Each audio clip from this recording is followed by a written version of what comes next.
자, 오늘 우리에게 주시는 말씀을 보겠습니다. 말씀 룻기 4장 1절로 22절 말씀입니다.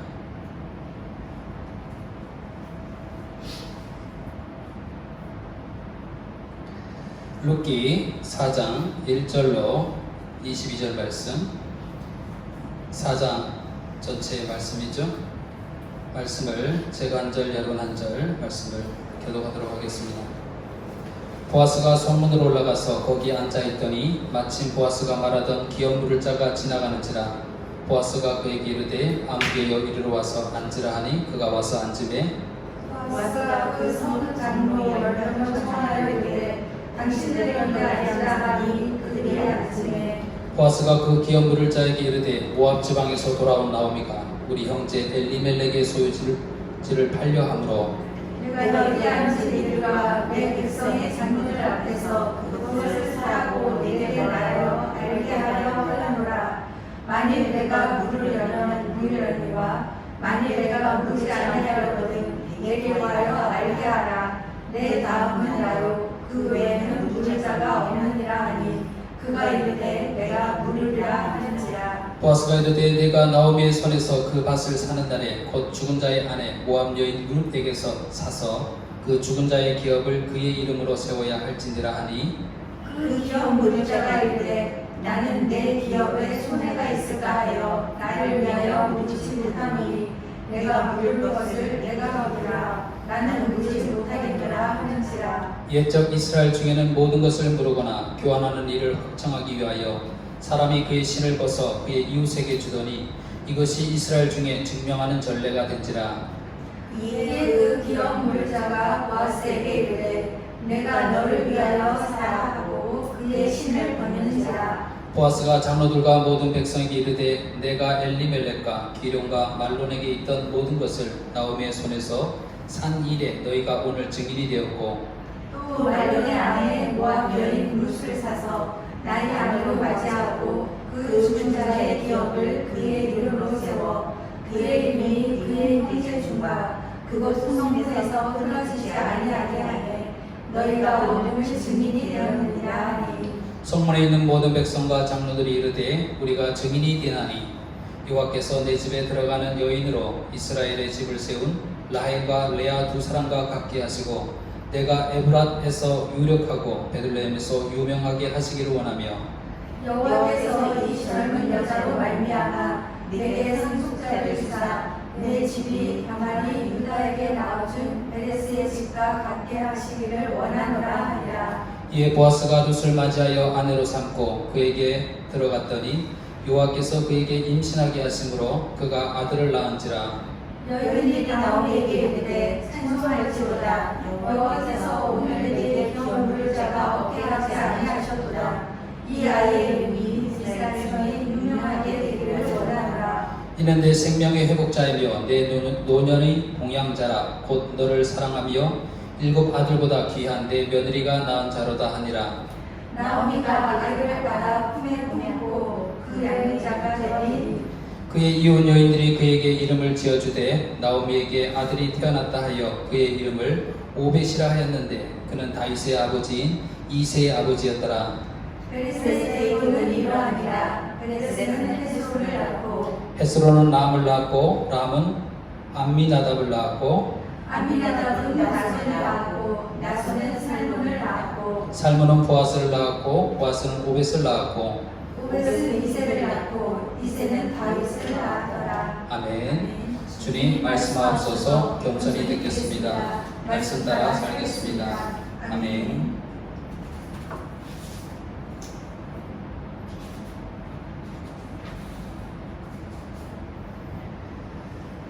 오늘 룻기 마지막 장입니다.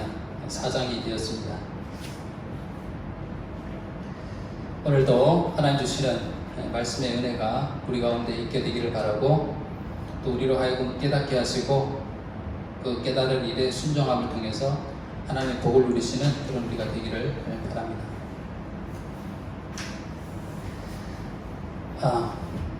룻기를 요약하게 될 때에 먼저 그때는 어느 때였습니까? 흉년의 때라고 이렇게 시작하고 있습니다. 흉년의 때에 이를 극복해버리라. 자신의 생각을 따라서 베들레헴을 떠나서 모압으로 갔던 나오미였습니다.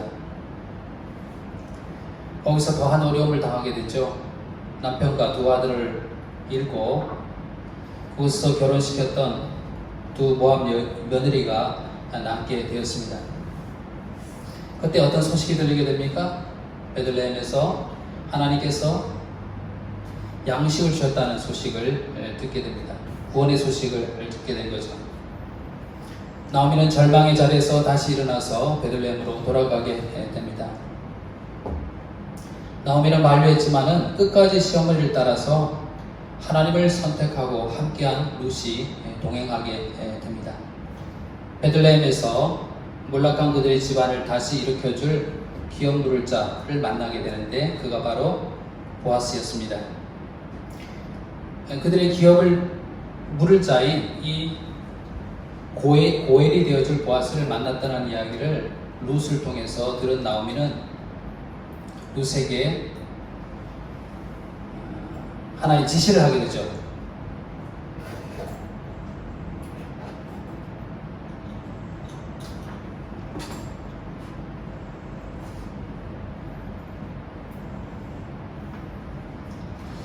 룻에게 지시를 하게 됐죠. 어떤 지시를 하게 됩니까? 보아스가 다장마당에서 밤에 거기서 그 보아스가 자게 될 텐데 그의 이불 밑에 들어가 있으라 라고 그렇게 얘기합니다. 시어머니가 할 이야기가 아니잖아요. 그럼에도 불구하고 이 룻은 시어머니의 말에 순종하여서 그 이불 밑으로 들어가게 됐죠. 보아스가 깜짝 놀라게 되죠. 아니 너는 누구냐? 라고 그렇게 이야기를 하게 됐죠. 저는 룻입니다. 이야기하며 룻은 이 보아스에게 분명하게 요청하게 됩니다. 당신이 저의 고엘이 되어주십시오. 당신이 저의 기업 물자가 되어주십시오. 어떤 마음이었겠습니까? 진실함과 또 담대하게 고엘이 되어주시기를 청했습니다. 이 청을 들은 이 보아스는 내가 다 일을 행하겠다라고 이렇게 약속하며 해결해야 될 절차를 밟겠노라고 그렇게 말했습니다. 룻을 통해서 그날 있었던 그 밤에 있었던 이야기를 다 들은 나오미가 말하기를 지난주에도 말씀을 나눴지만 이렇게 이야기하게 됩니다. 이에 시어머니가 이르되 내 딸아 이 사건이 어떻게 될지 알기까지 앉아있으라. 그 사람이 오늘 이 일을 성취하기 전에는 쉬지 아니하리라 하니라. 너 이제 너에게 할 일을 다 했으니 이제 앉아있으라.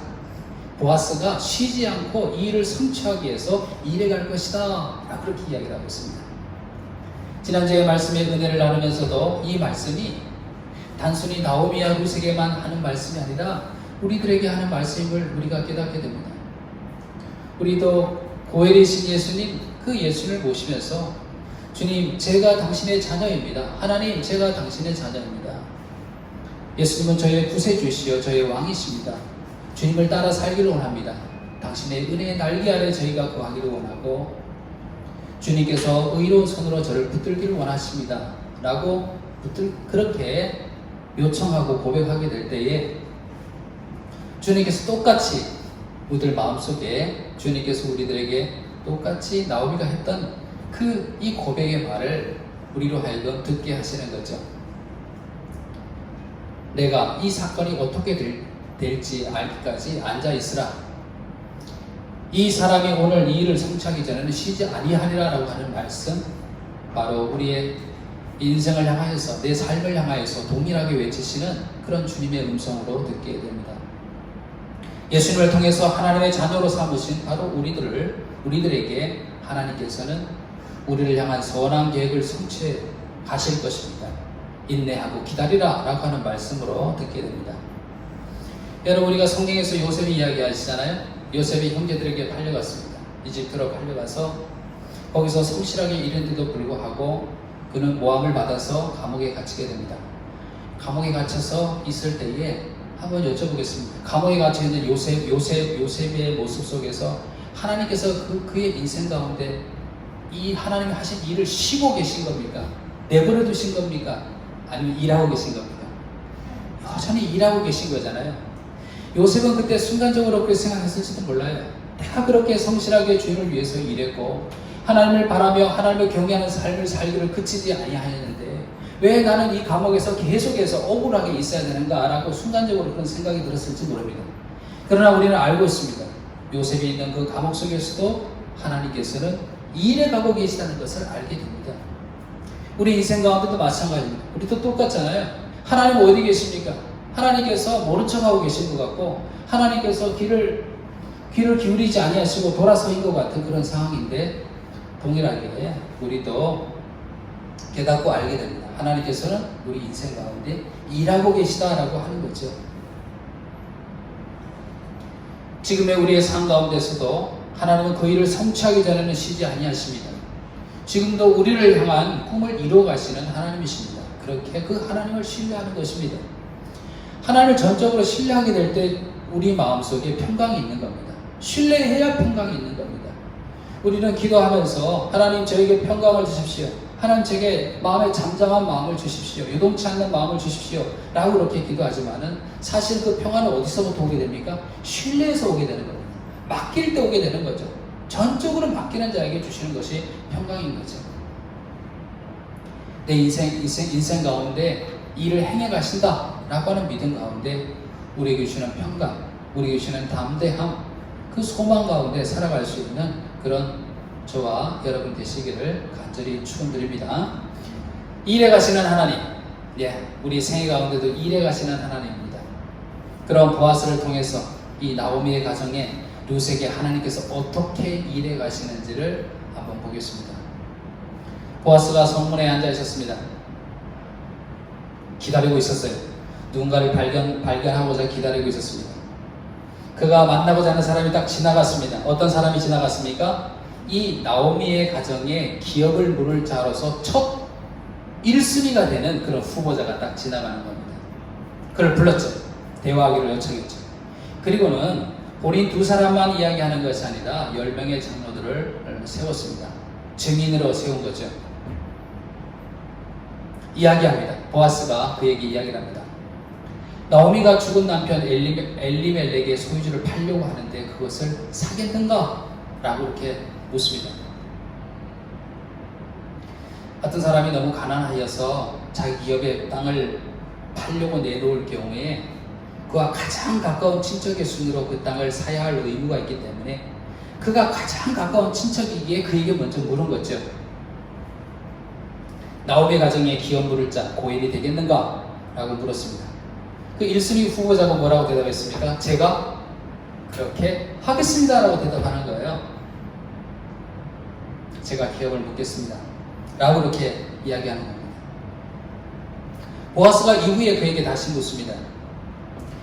너가 기업을 묻는다는 것은 기업의 땅을 사는 것 외에 죽은 친족의 미망인과 결혼해서 대를 이어주어야 된다는 것을, 즉 죽은 자의 아내인 모압 여인 룻과 결혼해서 아들을 낳아서 대를 이어주어야 한다라고 하는 것을 의미한다 라고 이야기하면서 다시 묻습니다. 기업을 묻겠는가? 라고 묻습니다. 그때에 이 1순위의 이 사람이 어떻게 대답하고 있습니까?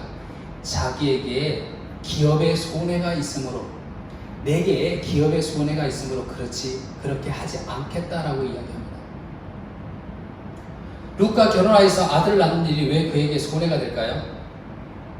처음에 기업을 묻는 것은 땅을 사는 일이라고 그랬잖아요. 그 가난한 자, 그 기업 물을 자의 땅을 대신 사주는 겁니다. 이것은 자기의 소유가 되는 것으로 생각한 거예요.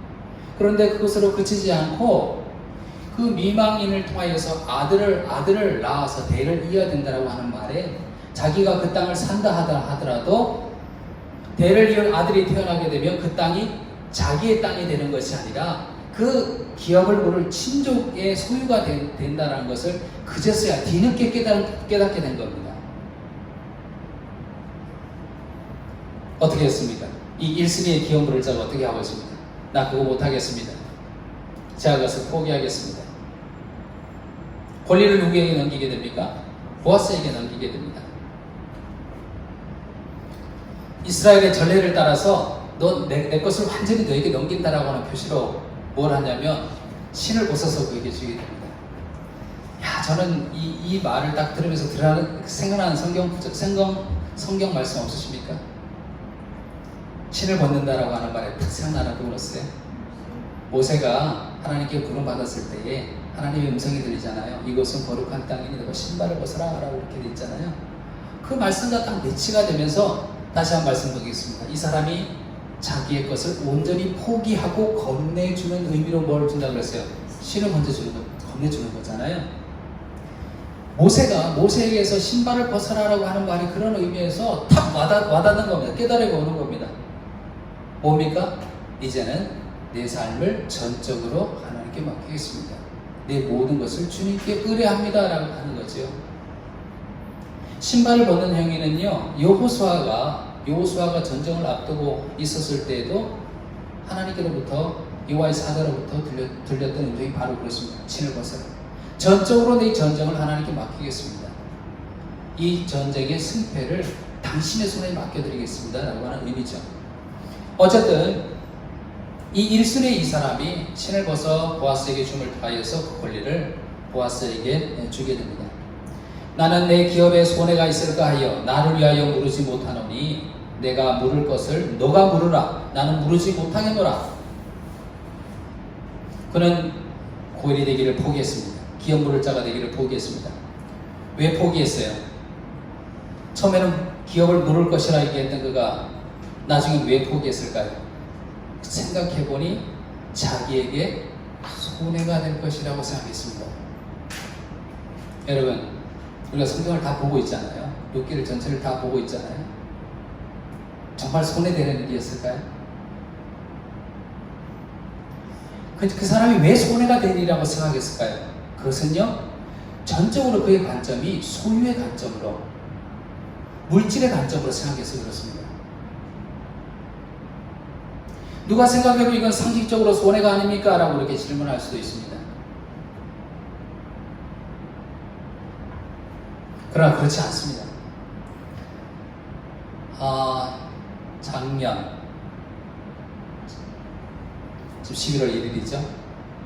작년 크리스마스 전에 제가 바탐에 가서 선교지에 가서 거기 있는 로컬 교회죠. 교회와 학생들에게 크리스마스 설교를 하게 되는데 어린이들 대상으로 설교를 하는 거예요. 설교를 맡았는데 이 땅에 오신 예수님, 이 땅에 오셔서 자기를 아낌없이 주신 예수님에 대해서 어떻게 설교할까? 성경 구절을 들어가면서 이렇게 예수님은 이렇게 해서 오셨다라고 하는 것을, 구약에서 이렇게 예언되어졌고 신약에 이렇게 왔다라고 하는 것을 이야기하려고 그러니까 눈이 깜깜한 거예요. 어린이들이 너무 어리고 그런 거죠. 그리고 교회 안 다니는 아이들도 있고 신앙이 없는 아이들도 있고 무슬림 아이들도 있어요. 어떻게 이것을 얘기할까 그러다가 한 이야기만 딱 했어요. 우리가 잘 아는 이야기를 했어요. 어떤 이야기냐면 이미 알고 계세요. 어느 한 나라에 공주가 병이 들었어요. 왕이 이 공주를 살리려고 이 공주를 살리는 자에게 자기가 자기의 사위가 되고 나라를 물려주겠다 그렇게 얘기를 한 거예요. 그 삼형제가 이 사실을 알게 됐어요. 그 형제는 보물을 가지고 있었죠. 첫 번째 큰형은 망원경을 가지고 있었죠. 망원경은요, 멀리 있는 것도 가까이로 이렇게 볼 수 있는 그런 망원경을 가지고 있어요. 그 먼 나라에서 어떤 일이 벌어졌는지를 망원경을 통해서 알게 된 거죠. 둘째는 양탄자가 있었죠. 어딘지 갈 수 있는 양탄자가 있었죠. 셋째 막내가 가지고 있었던 거 보였어요? 기억나세요? 이 얘기. 셋째가 가지고 있는 거 보였습니까? 이것을 먹으면 어떤 누구도 살릴 수 있는 사과, 그 과일을 이제 가지고 있었던 거예요. 망원경으로 보고 양탄자를 타고 왔습니다. 공주를 살렸어요. 그럼 여러분이 여쭤보겠습니다. 이 삼형제 중에서 누가 가장 뿌듯하고 행복했을까요? 어떨 것 같아요? 한번 상상해보세요. 누가 가장 뿌듯했을까요? 제가 생각하기에는 마지막 그 사과를 주어서 공주가 살아나는 모습을 본 바로 그 막내라고 생각합니다. 막내는 자기의 소중한 것을 잃었잖아요. 그런데 왜 즐겁고 기쁠까요? 내가 가지고 있는 이것을 통하여서 생명이 살아나는 것을 보게 되면, 특별히 내가 사랑하는 그 누군가가 살아나는 것을 보게 되면 어떻습니까? 이것만큼 즐거운 것이 없는 거죠. 기쁜 것이 없는 거죠. 물질적인 관점에서는, 소유의 관점에서는 이 사가 없어지는 것은 나의 손해잖아요. 내 것이 없어지는 것이잖아요. 그러나 생명의 관점에서는, 사랑의 관점에서는 이것은 너무 우리 마음속에 기쁨과 즐거움이 가득하게 되는 거죠.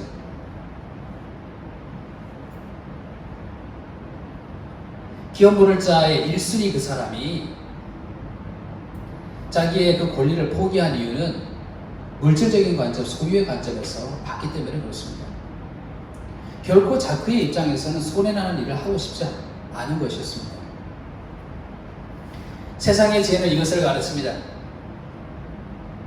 어떻게든지 손해를 보지 않고 어떻게든지 더 많이 소유하여서 쌓아두는 것, 이것으로 내 삶의 보장을 여기는, 이것이 세상의 지혜로 생각하게 됩니다. 그런데 하나님의 지혜는, 성경을 통해서 오는 그런 하나님의 지혜는, 예수님의 말씀을 통해서 오시는 하나님의 지혜는 다른 것을 이야기합니다. 나를 내어 놓음으로 부요해지는 것, 내가 죽음으로 살아나는 것, 이것을 이야기합니다.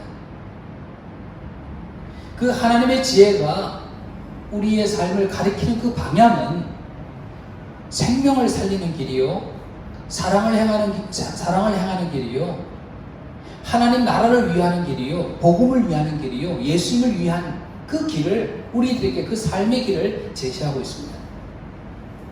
예수님께서 말씀하셨잖아요. 누구든지 자기 목숨을 구원하고자 하면 잃을 것이요, 누구든지 나와 복음을 위하여 자기 목숨을 잃으면 구원하리라 라고 그렇게 말씀했잖아요. 또 예수님이 제 아들에게 이렇게 얘기했습니다. 예수께서 이르시되 내가 진실로 너희에게 이르노니 나와 복음을 위하여 집이나 형제나 자매와 어머니나 아버지나 자식이나 전토를 벌인 자는 현세에 있어 집과 형제와 자매와 어머니와 자식과 전토를 100배나 받되 박해를 겸하여 받고 내세의 영생을 받지 못할 자가 없느니라. 누구를 위하여 핍박받는 자가 복되다 이야기하고 있습니까? 나와 복음을 위하여.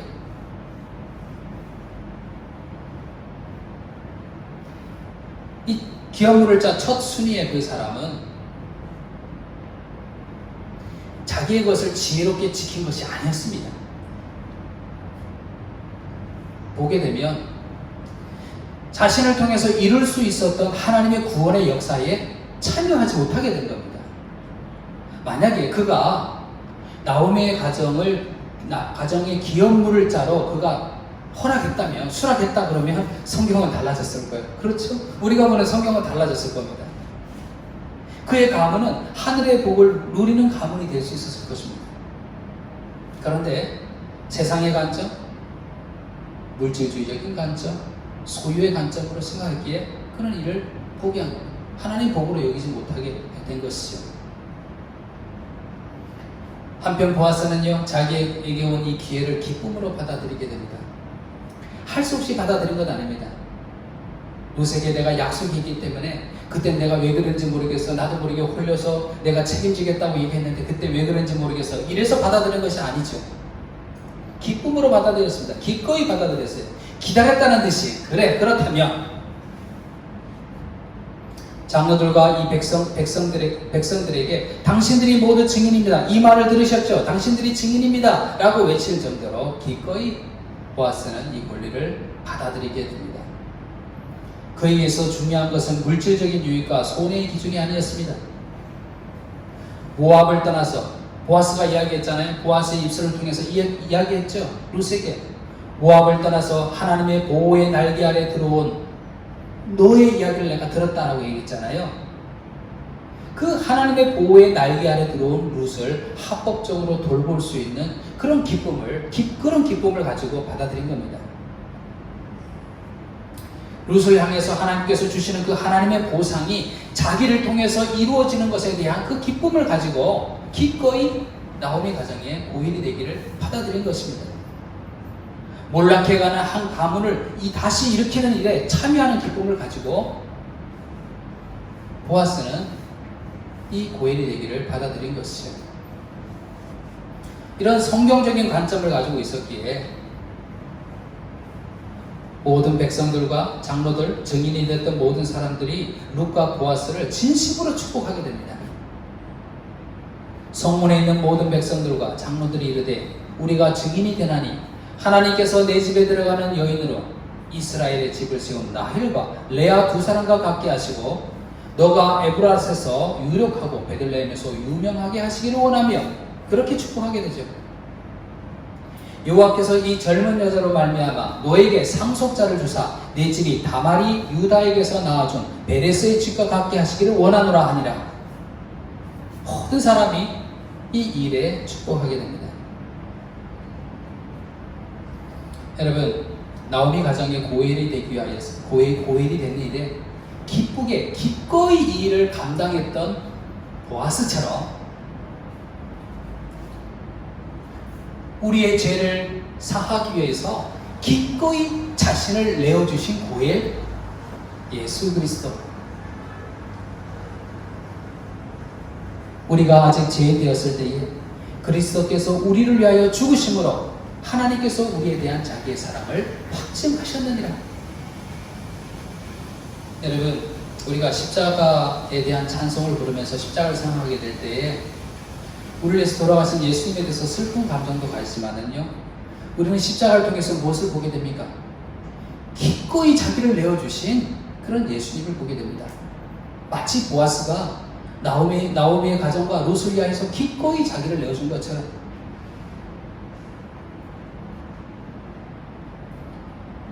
히브리서 말씀에 보면 이런 말씀이 있습니다. 믿음의 주여 또 온전하게 하시는 이 예수를 바라보자.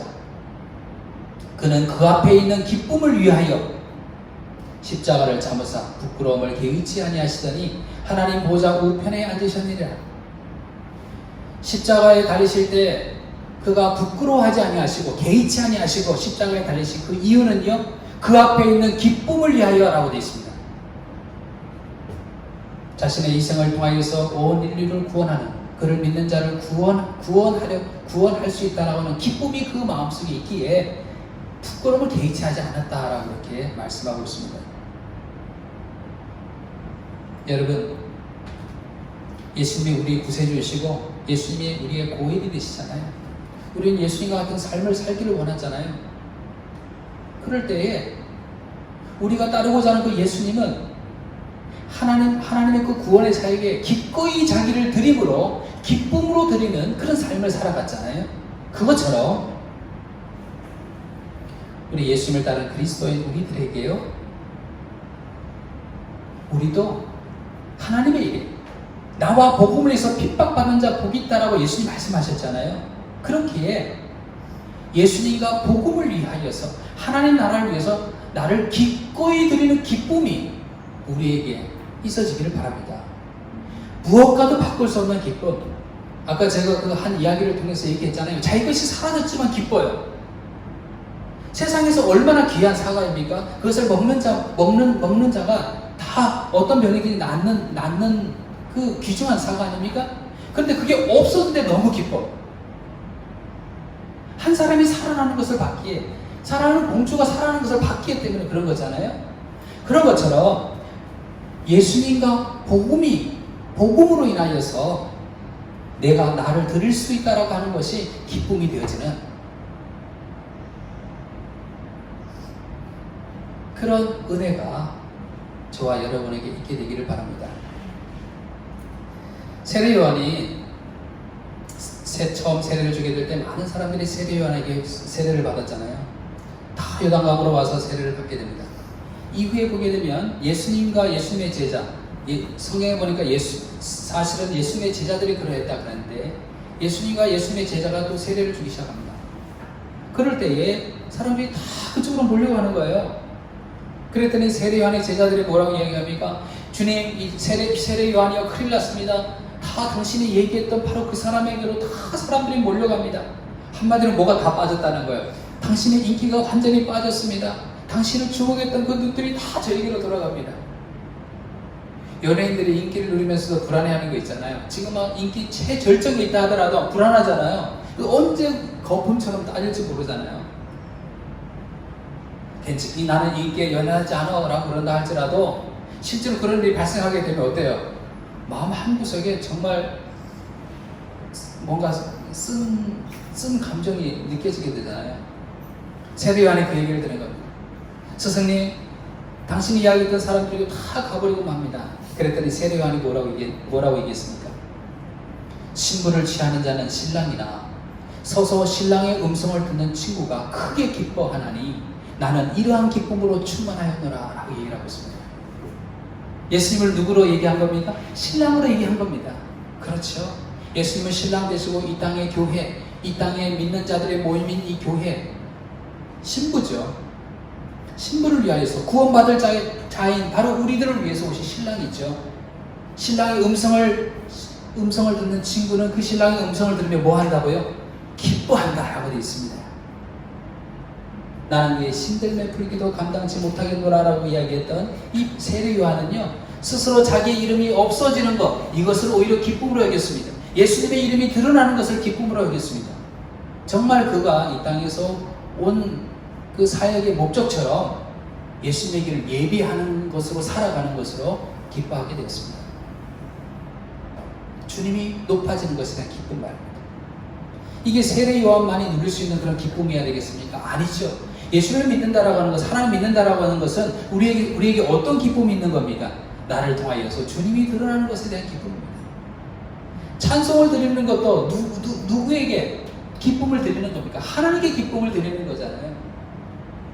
예수에게 기쁨을 드리는 거잖아요.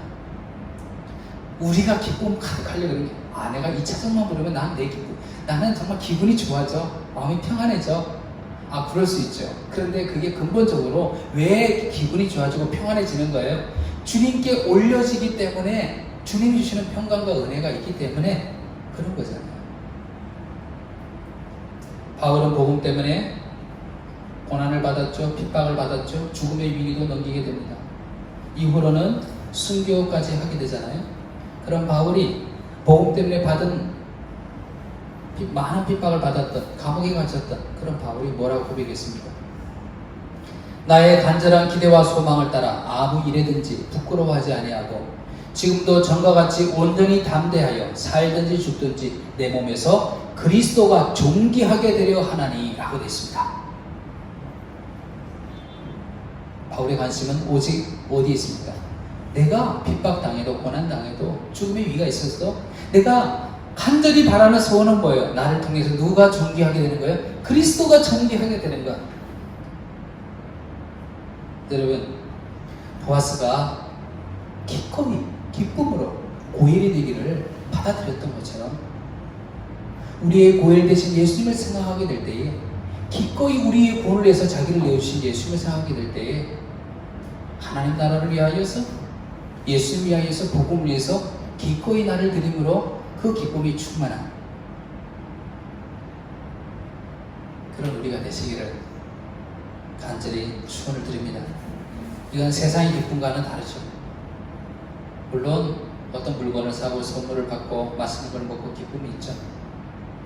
그러나 그 기쁨은 사실 작은 겁니다. 그러나 내가 주님 때문에 갖는 기쁨을 느낀다면 이것은 비교할 수 없는 기쁨이 있습니다. 또 우리의 고엘 되신 예수님을 생각하게 될 때에 십자가에 달려 죽으시기까지 우리를 사랑하신 그 우리의 고엘 되신 예수님을 생각하게 될 때에 주님을 따르는 우리가 어떻게 해야 될지를 알 수 있습니다. 그것은요, 주님이 보여주신 그 사랑으로 모든 것을 행하는 것입니다. 에베소 5장 2절에 그리스도께서 너희를 사랑한 것 같이 너희도 사랑 가운데 행하라. 무엇 가운데 행하라 그랬습니까? 사랑 가운데 행하라. 뭐 한 것 같이요? 예수님께서 너희를 사랑한 것 같이 너희도 사랑 가운데 행하라. 그는 우리를 위하여 자기를 버리사 향기로운 제물과 희생제물로 하나님께 드리셨느니라. 디도서 2장 14절에 봐도요, 그가 우리를 대신하여 자신을 주심은 모든 불법에서 우리를 속량하시고 우리를 깨끗하게 하사 선한 일을 열심히 하는 자기 백성이 되게 하려 하심이라. 주님께 십자가의 심으로 그분의 백성은 어떤 백성이 되게 하시려고요? 선한 일을 열심히 하는. 그런데 여러분, 선한 분 한 분이시잖아요. 하나님이신데 하나님은 뭐라고 했습니까? 하나님은 사랑이시라고 했잖아요. 선한 일을 열심히 한다라고 하는 것은 결국은 뭡니까? 사랑으로 행하는 일입니다. 구체적으로 가정에 대한 이야기하게 될 때 에베소서 5장 25절은 뭐라 되어 있습니까? 남편들아 아내 사랑하기를 그리스도께서 교회를 사랑하시고 그 교회를 위하여 자기를 주신같이 하라. 우리의 삶 속에서 만나는 관계들도 무엇으로 행하라고요? 사랑으로 행하라 라고 되어 있습니다. 너희가 서로 사랑하면 이로써 모든 사람이 너희가 내 제자인 줄 알리라. 자기를 기꺼이 내어준 이 보아스, 자신을 기꺼이 내어줌으로 우리를 구원해 주신 예수님, 고엘 되신 예수님 생각하게 될 때에 우리도 고엘 되신 예수님을 따라서 사랑으로 행한, 그리함으로 예수님의 제자됨을 선포하는 그런 삶을 살아가야 되겠습니다. 여러분, 이 세상의 관점이 무슨 관점이라고 얘기했습니까? 자기에게 기업 물을 권리가 있었지만은 그가 그것을 그 권리를 포기했던 것처럼 소유의 관점이죠. 물질적인 관점으로 살아가는 이 세상 가운데서 우리 그리스도인들은 생명을 살리고 사랑하는 것이 우리의 관점입니다. 우리 그리스도인들은 하나님의 나라와 복음, 예수를 위해서 살아갑니다. 우리가 그 진리의 길을, 그 예수님이 보이신, 우리의 고엘 되신 예수님이 보이신 그 길을 걸어감을 통해서 우리는 이 어둠의 세상 가운데 빛을 던지는 사람입니다. 빛이 있어야 길이 보이잖아요. 우리가 그 길잡이인 것이죠. 하나님께로 향하는 길을 밝힐 수 있는 그런 이 시대를 살아가는 그리스도인이 되기를 바랍니다. 드디어 보아스가 고엘로서 룻을 아내로 맞이하게 되었습니다. 아들을 낳았어요. 이름을 무엇이라 지었습니까? 오벳이라고 지었습니다. 오벳은 누구였습니까? 다윗의 아버지 이새의 아버지였습니다. 보아스와 룻 사이에서 태어난 이 오벳을 통해서 다윗의 자손으로 오시는 예수님, 그 계보가 이어지게 된 겁니다. 정말 멋지지 않습니까? 어쩜 하나님께서 이 일을 행하셨죠? 한 모압 여인, 그 하나님을 선택하여 온 이 한 모압 여인을 통하여서 또 기업물을 자로서 예비된 보아스와의 만남을 통하여서 우리를 구원하실 자 예수 그리스도가 오시는 다윗의 그 계보에 그들이 들어가게 하였습니다. 여러분, 룻기이기 때문에 우리는 룻에 많이 집중하게 되지만은 나오미도 한번 생각해 봅시다. 실패한 인생처럼 여겨졌잖아요. 흉년을 만나서 모압 지방으로 갔는데 거기서도 남편을 잃고 두 아들 잃어버리고 끝까지 어머니 따라가겠다라고 하는 룻과 함께 베들레헴으로 들어올 때 나오미는 나오미를 하지 말고 말하라 하라라고 이렇게 얘기했습니다. 나를 화평이나 하지 말고 나를 괴국이나 하라라고 얘기했습니다. 실패한 인생이라고 생각했죠. 근데 여러분 한번 생각해 보십시오. 나오미가 모압으로 가지 않았다면 룻을 만났을까요? 아니죠. 남편이 죽고 두 아들이 죽는 이 불행이잖아요. 이런 불행을 통해서도 하나님께서는 그것을 선용하셔서 나오미와 함께 룻을 베들레헴으로 부르셨습니다. 만남을 예비하고 계셨죠. 보아스와의 만남을 예비하고 있었습니다. 룻과 보아스가 만나서 예수님의 그 계보를 이루는 일에 나오미의 인생은요, 세밀하게 하나님의 그 인도하심 속에서 사용되고 있는 것을 보게 됩니다. 그렇죠. 나오미는 그 상상도 못했을 거예요. 자신을 통하여서 룻이 베들레헴에 들어오고 보아스와 룻의 만남을 통해서 이후에 구원자가 오실 것이라는 것을 상상치도 못했을 것입니다. 그럼 여러분 여쭤보겠습니다. 나오미의 인생은 실패한 인생입니까? 아니잖아요. 남편을 잃었어요. 두 아들을 잃었어요. 너무 저주받은 인생같이 여기지잖아요. 그러나 우리가 전체의 성경 말씀을 통해서 보니 뭐예요? 그의 인생은 하나님의 손에서 그 불행한 일조차도 선용되어져서 하나님의 그 계획 가운데 사용되어지고 있는 인생이라는 것을 보게 됩니다. 여러분, 예수님 이름으로 하나님의 자녀된 우리의 인생은요, 실패한 인생이 없습니다. 불행한 인생이 없습니다. 그 순간순간에 일어나는 일을 통해서 나는 불행하다, 나는 정말 이런 절망적인 인생이 없다라고 이렇게 얘기하시면 안 됩니다.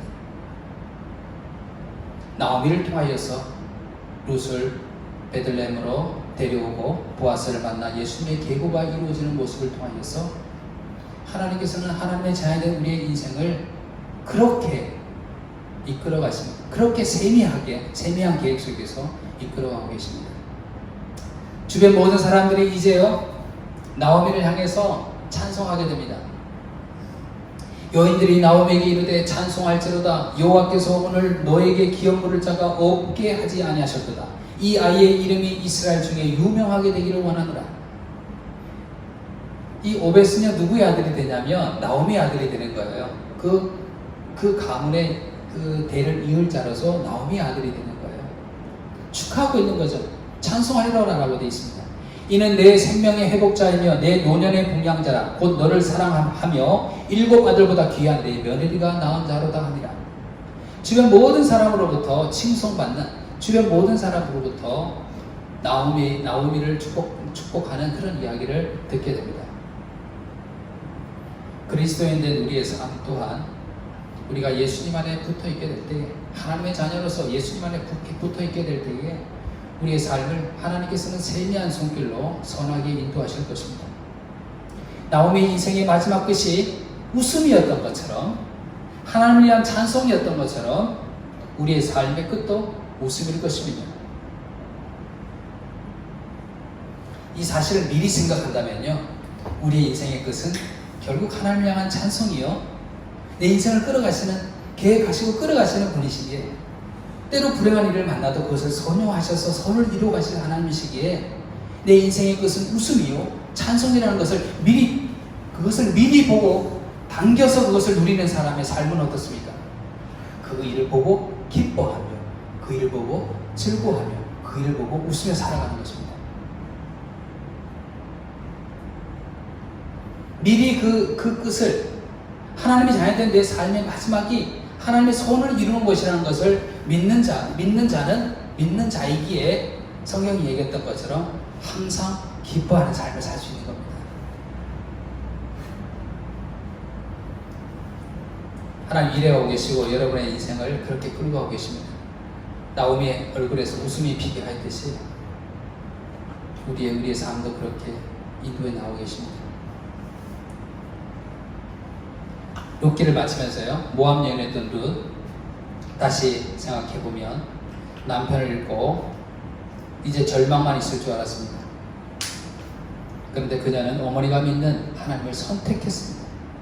어머님의 백성이 나의 백성이 되고 어머님의 하나님이 나의 하나님이 되시리니, 그녀가 하나님을 선택하고 하나님의 은혜의 날개 아래 거하기를 선택했을 때에 하나님은 그녀에게 기업물을 짜 고엘로서 보아스를 만나게 하셨습니다.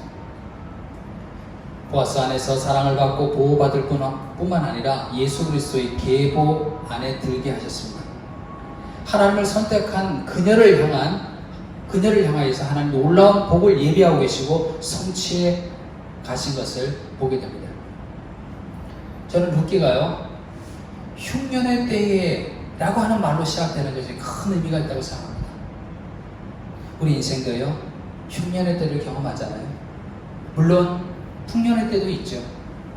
그러나 어느 때 속에서도 이 룻이 하나님을 선택했듯이 룻기가 우리들에게 어떻게 하기를 권면하고 있냐면, 흉년의 때를 살아가든 풍년의 때를 살아가든 어느 때든지 누구를 선택하라고요? 하나님을 선택하라.